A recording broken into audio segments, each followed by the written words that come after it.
Le point de presse qui est tenu actuellement fait suite à une situation qui sévit actuellement dans la ville de Berthierville, c'est-à-dire la légionellose qui aurait été identifiée là, dans notre municipalité. Alors, en raison de cette situation-là, on fait un point de presse là, pour donner l'information à la population à ce propos-là. J'ai avec moi des gens de la santé publique. J'ai M. Daniel Castonguay, qui est le PDG du ministère de la Santé publique, ainsi que le docteur Laurent Marcoux, qui est directeur, lui, du service de santé publique de la région. Alors, j'ai avec moi M. Le Breton, ainsi que M. Daniel Bellemare, les conseillers, avec moi, ainsi que M. Sylvain Rondeau, du service d'incendie, de notre service d'incendie ici. Alors, je vais tout de suite passer la parole à ces messieurs pour vous expliquer un petit peu ce qu'il y en est, de quelle façon le constat a été fait et plus d'informations par rapport à tout ce qui va s'en suivre. Il y aura une période de questions tout à l'heure à laquelle on pourra répondre aux questions que vous aurez soulevées. Alors, je vais laisser la parole à M. Castonguay. Merci beaucoup. Merci d'être là. D'abord, on tient à remercier beaucoup la municipalité, M. Le Breton, ce matin, d'avoir pu rejoindre l'ensemble de la population pour les informer avec un communiqué de presse, un mémo sur la situation et sur les symptômes qui sont à surveiller pour les personnes vulnérables de la communauté qui, s'ils ont ces symptômes-là, de devoir consulter un médecin ou, s'il n'y a pas accès à un médecin dans une clinique ou un médecin de famille, d'aller dans l'une de nos salles d'urgence au 6 de la Nodière, soit au CHRDL au nord ou à Le Gardeur. L'objectif que l'on vise, c'est que depuis le début du mois d'août, nous avons plusieurs personnes avec des problématiques respiratoires, des personnes vulnérables, la plupart c'est des personnes âgées, qui venaient de la région de Berthier et principalement dans le même secteur. On avait une villa au début, Villa Montcalm, qui était plus spécifique parce que des personnes venaient de cet endroit-là. Et lorsqu'on a commencé à avoir une inquiétude, parce qu'il y avait trop de personnes de la même place, les prélèvements ont démontré que certaines de ces personnes avaient la bactérie Legionellose. Ce qui fait en sorte que nous avons investigué, parce que c'est une bactérie qui peut s'acquérir sur un problème environnemental à partir de quelque chose dans la municipalité. Alors, nous avons commencé à regarder et à investiguer avec la villa pour voir si des choses qui étaient non conformes dans la villa et qu'on pouvait améliorer. Donc, la température du chauffe-eau a été corrigée, on a fait faire des changements, mais il est apparu d'autres personnes avec des problématiques respiratoires, mais qui n'étaient pas de la villa Montcalm, mais il y en a eu à la villa Berthier et d'autres dans la communauté. Alors là, donc, on a eu à ce moment-là la problématique ne pouvait pas venir probablement de la ville. Alors, on a commencé à investiguer et à faire une enquête par la santé publique de l'ensemble des possibilités d'où pourrait provenir ce type de problème. Ce type de problème peut venir de chauffe-eau, peut venir de tours de refroidissement. Dans la ville de Berthierville, il y a 3 tours de refroidissement connus. Il y a des tours au-dessus de certains immeubles. Et il y a des immeubles qui avaient été, 2 des tours avaient été testés. On fait des tests régulièrement tous les mois et ils étaient conformes. Mais une des tours venait d'être repartie au mois de juillet, c'est la tour de l'Arena. La tour à l'Arena de refroidissement, elle n'avait pas eu de test encore pour voir si elle était conforme puisqu'elle venait de repartir. Donc, de toute évidence, on a fait un prélèvement à cette tour-là la semaine dernière.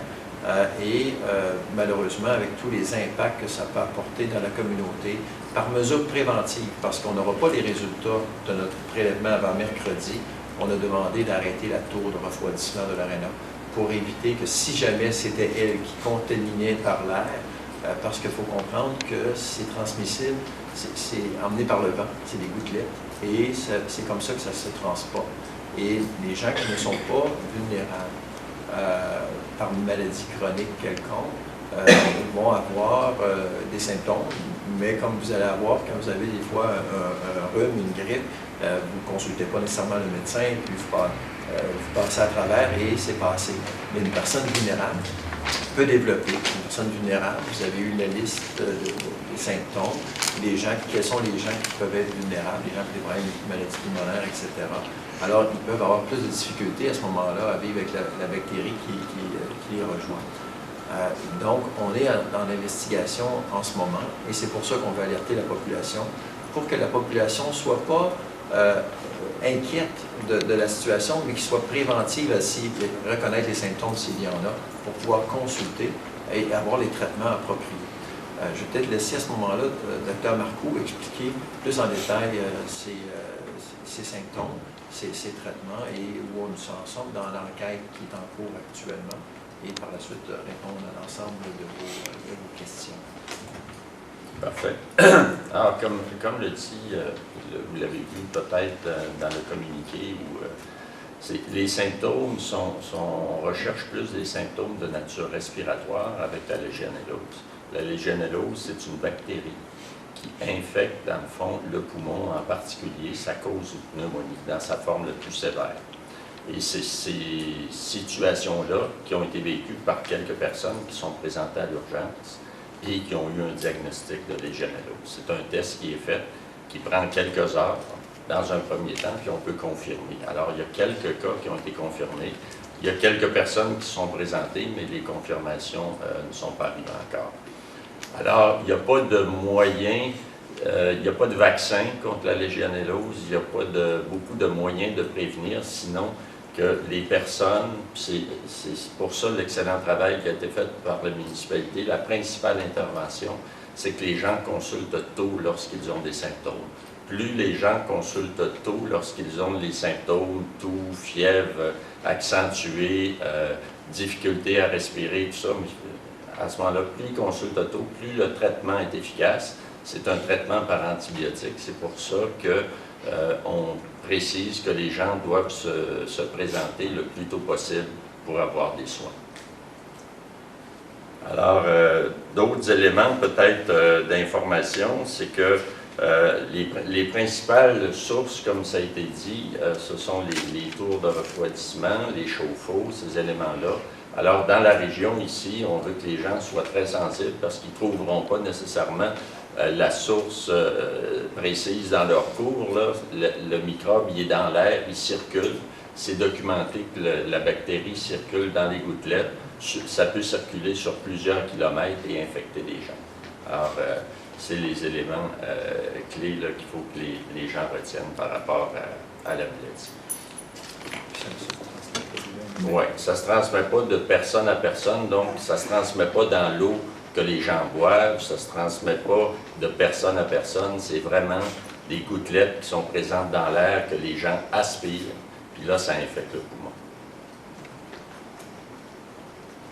Et comme je vous le dis, plus les gens se présentent tôt, plus le traitement est efficace, puis à ce moment-là, il y a les personnes peuvent se présenter chez leur médecin, dépendamment des symptômes, ils peuvent repartir avec un antibiotique seulement, puis en traitement. D'autres, quand la condition s'est détériorée, ça c'est important de le soulever, c'est que ça n'arrive pas, comme le disait M. Castonguay, chez toutes les personnes, là, la forme sévère nécessairement, c'est plus les personnes vulnérables, c'est-à-dire les personnes qui ont soit une maladie chronique, des gros fumeurs, des gens qui ont des problèmes pulmonaires. À ce moment-là, l'infection peut être plus importante et causer plus d'impact chez les personnes.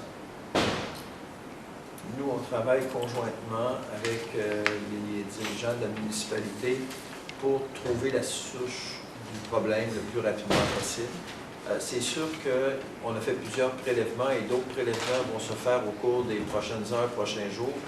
Il y a un délai avant d'avoir les résultats des prélèvements de quelques jours, mais dès que nous aurons de l'information, on va la faire connaître via les sites de communication de la Ville. Et dès que nous pourrons cibler et trouver la source de la problématique, on va travailler à corriger cette problématique-là et informer la population que c'est revenu dans son état normal. Mais d'ici là, c'est d'être vigilant et vigilant surtout avec les personnes âgées, les personnes plus vulnérables autour de vous, dans la communauté, que c'est important de s'assurer qu'ils vont bien. Est-ce qu'il faut faire bouillir l'eau ou quoi? Non, non. C'est pas le légionellose, là, la bactérie, on peut la retrouver dans les ruisseaux, on peut la retrouver dans des lacs, on peut la retrouver dans des étangs. La problématique, c'est, comme le précisait tantôt M. Castonguay, c'est lorsqu'elle est chauffée, elle est dans un milieu qui est entre 40 et 60 degrés Celsius, puis un milieu fermé, elle va se reproduire beaucoup plus, puis à ce moment-là, c'est là que ça cause des problèmes. C'est pour ça que les chauffe-eau dans les maisons, dans les institutions, doivent avoir au moins 60 degrés Celsius, parce que ça, c'est une température qui est plus élevée, qui ne permet pas la reproduction.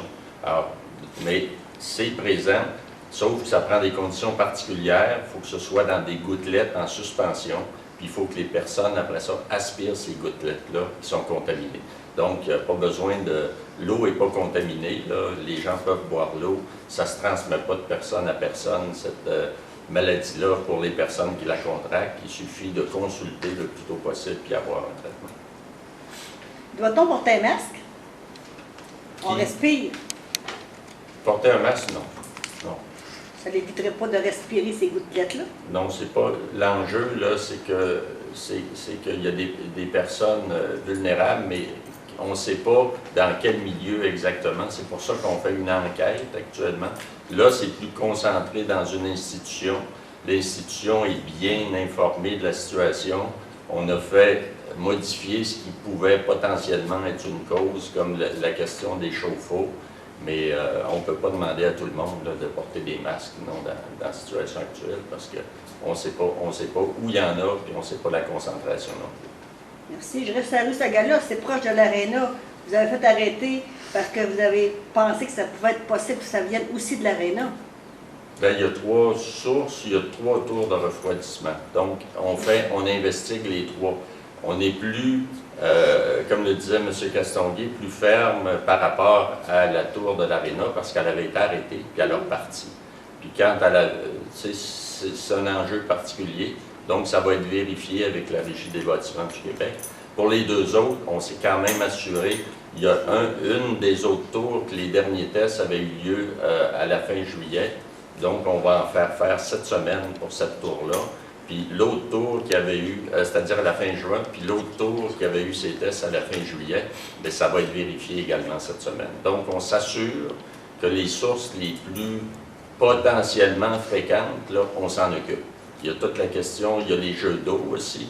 Quand l'eau est chauffée, puis tout ça, c'est parce qu'il y a des gouttelettes d'eau, il y a de la suspension possible.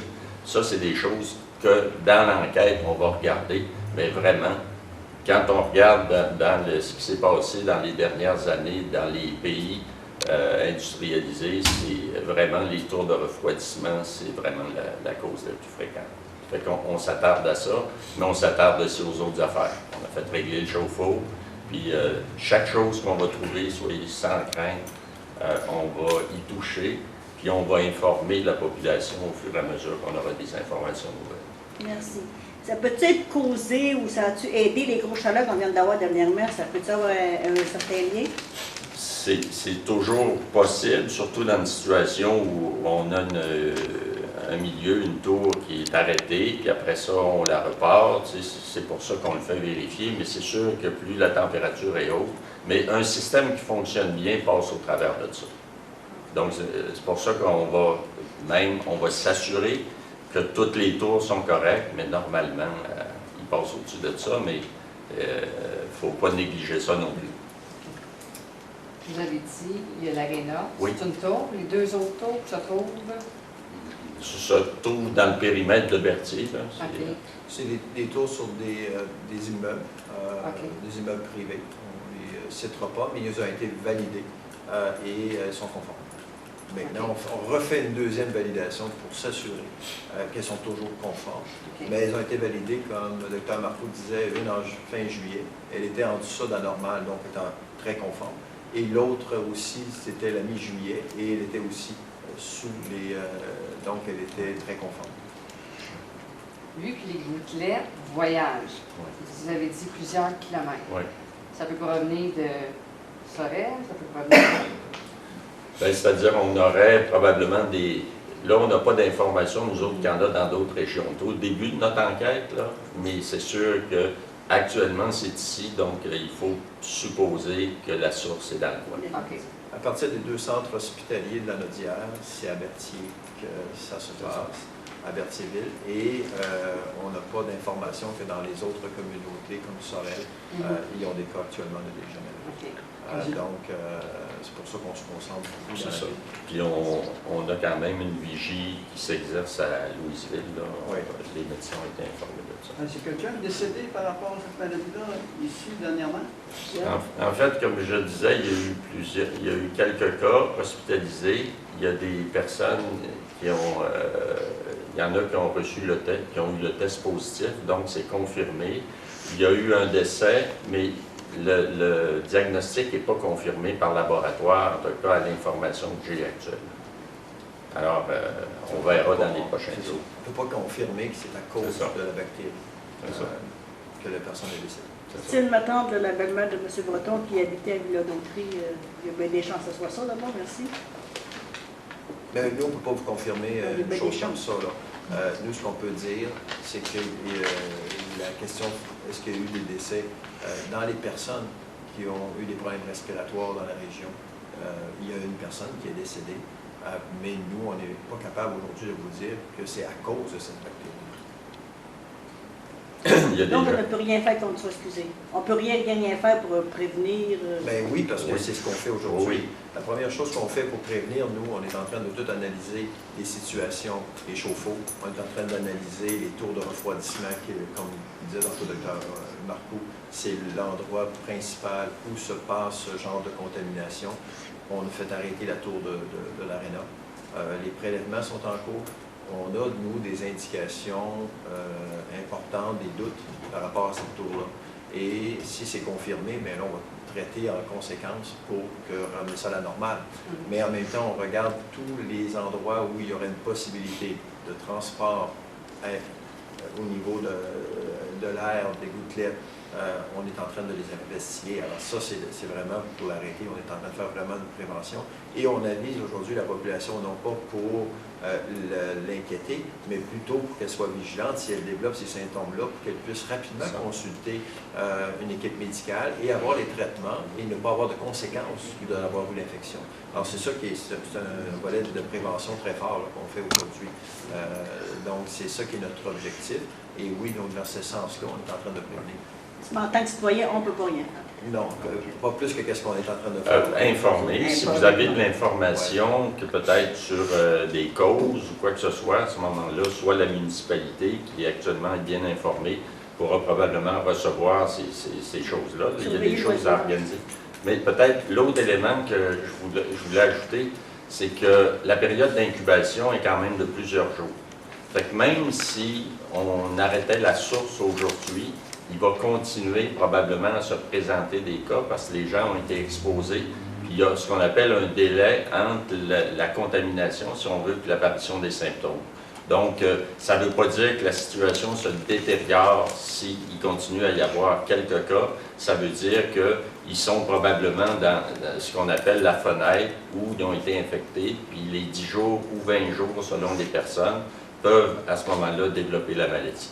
Alors, ce qui est important, puis on le répète, c'est pour ça qu'on fait ça, c'est qu'il n'y a pas de vaccin contre ça. Les masques, on ne privilégie pas ça parce qu'on ne saurait pas l'efficacité de ça. Les gens vont le mettre l'enlever. On ne sait pas où la bactérie dans l'air est exactement, les endroits, puis tout ça. Il faut se protéger de façon générale en consultant rapidement lorsqu'on a des symptômes. Vous avez parlé de quelques cas diagnostiqués, Oui. puis de quelques autres qui sont en... Quelques cas, c'est 2, 3, 4. Oui, c'est ça. OK. Est-ce que les conduits dans les bâtisses conduisent d'air froid, là, ou d'air, Non, changement d'air. c'est surtout les réservoirs d'eau chaude. C'est les Donc, réservoirs les d'eau chaude. conduits de maison ou de bâtisse ne peuvent pas transporter Non. Non, les microbes? Pas, Ben- pas celui-là. Pas celui-là? non. C'est pas ça. C'est dans les gouttelettes, c'est dans l'air qui va circuler à l'extérieur. OK. Puis c'est ça qui se passe. Ou bien non, quand une personne prend une douche à partir d'un chauffe-eau dont la température n'est pas maintenue au-delà de 50 degrés Celsius, il faut que le chauffe-eau soit à 60. C'est ça les enjeux. Puis comment ces Parce que dans les conduits, après ça, ça refroidit, la bactérie se multiplie pas, donc il y a moins de risques. Comment les gouttelettes peuvent... on comprend le chauffe-eau, c'est quand même Oui. facile. Mais une taux de refroidissement, ça s'évapore, ça... Oui, mais c'est ça, ça envoie dans l'air, OK. ça envoie dans l'air les gouttelettes avec les bactéries qui étaient présentes dans la canalisation. Lorsque la personne a été atteinte de la bactérie, est-ce que, même si elle a été traitée, est-ce qu'elle a des séquelles après? Est-ce qu'il reste des séquelles Ben, ou elle reste fragile? Non, comme je vous dis, si elle est traitée tôt, c'est une bactérie, l'antibiotique va faire le travail, puis la personne va passer à autre chose. Chez des personnes plus vulnérables, ben à ce moment-là, si on fait, mettons, j'ai une insuffisance cardiaque, j'ai une bronchite chronique, je fais de l'asthme, puis je fais une pneumonie, bien là, le risque s'accroît. C'est pour ça que c'est pas pareil pour chaque personne. Comme le disait M. Castonguay, une personne en pleine santé peut faire une maladie bénigne. L'incubation va être une couple de jours, puis la maladie va être 2-3 jours, une toux, pareil comme une grippe. Chez d'autres personnes, dépendamment de son état de santé, ça va être beaucoup plus sévère. C'est pour ça que soyez vigilants pour vous, soyez vigilants pour vos familles, pour vos aînés. C'est une clientèle qui est particulièrement susceptible de faire une maladie sévère si elle est exposée. Vous avez mentionné tantôt, on respire ces gouttelettes-là, mais les respire, c'est ça le Oui, problème. absolument. Ça veut dire si ça s'éparpille, ça tombe sur, je sais pas, c'est un jardin ou tout ça, il n'y a pas de... Si on mange des légumes, Non, ça n'a pas, non, pas de du tout, rapport. pas du tout. L'autre chose, la tour de l'aréna elle a été fermée pour les travaux qui étaient faits à l'aréna, j'imagine. Puis, Ben, reparti. normalement, les tours cessent au moment où les activités de OK, puis ils repartent cessent et repartent un petit peu avant toutes nos activités qui d'ailleurs commençaient Commencer aujourd'hui. aujourd'hui. Mais sous la recommandation des gens de la santé publique, tout est arrêté. Dès demain, là, il va y avoir, ben, dès aujourd'hui, il va y avoir Je m'en vais là. une signalisation pour indiquer que tout OK. est suspendu. Il n'y aura plus le temps que Jusqu'à on nouvel ordre. procède exactement à toutes les analyses parce qu'on est en étroite collaboration avec les gens de la santé publique. C'est pas drôle, on continue de rester dehors, rester en dedans que dehors. Non. Non, mais c'est pour ça qu'on vous donne l'information, en vous donnant la plus juste, il n'y a pas de restriction. C'est l'air qu'il faut se rappeler, c'est ce qui sort des tours qui est le problème. Mais si mes fenêtres sont ouvertes chez moi, c'est dangereux que ça rentre dans ma maison. Ce qu'on vous dit, non, mais c'est parce que je pourrais vous dire toutes sortes de choses, mais ce qui est l'important, encore une fois, c'est beaucoup plus. Il n'y a pas vraiment de moyen de prévention, si ce n'est enlever la source, puis par la suite, si vous avez des problèmes, vous consultez. C'est vraiment ça le message. Parce que je pourrais vous dire ça, mais vous allez aller au dépanneur à un moment donné, là, puis vous allez, il n'y a pas de... Il n'y a pas, c'est pour ça. On n'est pas dans une solution d'emmener un isolement de la population Non, non. avec des mesures de quarantaine. On n'est pas là-dedans. Ce qui est important pour nous aujourd'hui, pour éviter, il y avait plusieurs options. Hein. Une option, c'est on travaille sur la source, on trouve le problème, mais on n'avise pas la population. Nous, on n'était pas d'accord avec ça parce qu'on se dit, si vous êtes avec un membre de votre famille ou un proche, un voisin, qui, vous savez qu'il est vulnérable, puis là, il commence à développer des symptômes qu'on est en train de vous donner, il y a une possibilité dans l'air qu'il se passe quelque chose, donc il faut réagir plus rapidement peut-être que dans le temps normal. C'est sûr qu'on est important pour nous de livrer comme message, mais pas un message qu'on doit se mettre tous en quarantaine. Là. On n'est pas là du tout et doit tout fermer les fenêtres et avoir d'autres problématiques là, de chaleur, etc. Au cas où il y aurait une gouttelette qui nous aurait atteint. On n'est pas là, c'est pas ça le message qu'on veut vraiment donner à la population. On veut donner le message à la population qu'on travaille sur trouver la source. On a identifié plusieurs foyers possibles et dès qu'on l'a trouvé, on va vous informer. Et pour nous, c'est important que vous sachiez reconnaître les symptômes si jamais il y avait, soit pour vous ou vos proches ou vos voisins. Et nous, on va venir informer tout au long de nos travaux pour que vous puissiez avoir l'information le plus précis possible. Alors, c'est pour ça qu'on voulait le faire avec vous et non pas le faire sans vous. Je pense que c'est une mesure que la municipalité et nous, on fait de grand respect envers la population et de vous informer qu'il y a cette situation-là et de travailler avec vous autres là-dedans.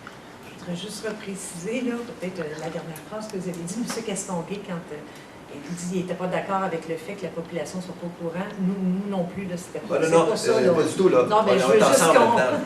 C'est ça, il y a peut-être des municipalités qui ne voudraient pas le faire, mais ce n'est pas le cas. Non, pas du tout. Dès que l'information a été... C'est ça, dès que l'information est parvenue aux autorités de la ville, hier en soirée, les mesures ont été prises. Et d'ailleurs, comme vous avez pu le constater, j'en profite d'ailleurs pour remercier, demander à M. Rondeau de remercier l'équipe du service incendie qui ont distribué ce matin très tôt. Puis M. Castonguay ainsi que le Dr Marcoux ont souligné que c'était assez exceptionnel d'avoir réussi à aviser toute la population dans un temps assez court par rapport au moment où on a eu l'annonce de cette situation-là. Alors j'en profite pour les remercier. On reste en contact, nous, avec les gens de la santé publique. On va, dès qu'il y aura des développements, des nouvelles ou quoi que ce soit, vous en être avisé par soit les médias ou par tout autre moyen qu'on pourra mettre en place pour vous en informer. La mesure que la Ville entend prendre, c'est bien évidemment, ayant peut-être, par mesure de prévention, là, on ne prendra pas de chance. L'aréna va être fermée comme il a été mentionné tout à l'heure. C'est à date ce qu'on peut prendre, nous, comme disposition pour s'assurer que ça ne continue pas, cette situation-là. Et dès qu'on va pouvoir le faire, l'information aussi, on va la mettre sur le site web de la Ville. On va d'ailleurs, dès lundi, avoir un lien, en principe, un lien informatique qui va pouvoir amener les gens directement à des questions-réponses, finalement, là, à propos de tout ce qui entoure là, la situation de la légionellose, là, les symptômes, les mesures de prévention, etc. et tout ça. Je ne sais pas si vous avez quelque chose à ajouter, messieurs. Allez-y, papa, ça, j'ai D'autres Qu'est-ce que questions? vous voulez dire par maintenir nos chauffe-eau à 60 si on n'a pas de ventilation extérieure? Non, mais c'est parce que quand on prend une douche, il y a de la vapeur d'eau, hein? Si le chauffe-eau n'est pas maintenu à 60 degrés, il y a une possibilité que les bactéries se multiplient à l'intérieur du chauffe-eau. Oui, en prenant notre douche, puis ça, là, on n'a pas de ventilation extérieure. Non, mais c'est une autre cause, là. Il y a d'autres causes. Les tours de refroidissement, c'est une cause. Les chauffe-eau, c'en est une autre. Ah, C'en est une autre. Exemple, la résidence où il y a eu plus de personnes qui ont développé des problèmes respiratoires. Une des actions qu'on a fait, nous, rapidement, ça a été de faire augmenter la chaleur dans le chauffe-eau pour s'assurer qu'elle est à 60 degrés. Parce que ça peut être une source au niveau de la bactérie. C'est ça la nuance, qui n'aurait pas rapport avec une tour quelconque dans la municipalité. Mais ce serait resté à ce moment-là uniquement dans la résidence. Ça n'aurait pas été ailleurs. Compte tenu qu'il y en a ailleurs que dans la résidence, ça nous laisse présager que ce n'était pas ça notre source de problématique, mais on a quand même corrigé ce problème-là pour s'assurer que lui ne devienne pas une source de contamination. Alors, soyez assurés qu'on met tout en œuvre là, pour éliminer le plus rapidement possible ce malheureux incident dans notre vie berthelade. Je remercie M. Marcoux et M. Castonguay d'être présents aujourd'hui. Alors, on vous tient au courant. Merci. Merci.